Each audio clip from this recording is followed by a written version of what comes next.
So dito po makikita niyo yung speed ng galaw nila, strength, yung power ng lakas ng galaw nila. And also important is the timing.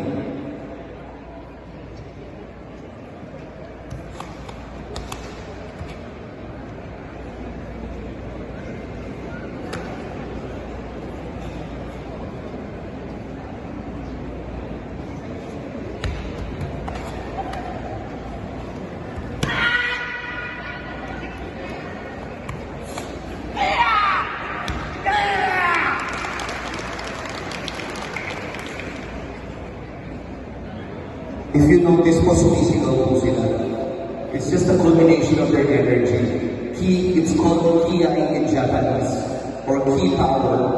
If you guys are familiar with yung mga kailan ko, yung parang ni Bruce Lee, kung tawagin yung chi power, yung inner power, yun yung nilalabas nila. Actually, it's the same power that they use, when they shout in tennis. So, ganun din po yun. Winner, National Academy of Sports. Next round.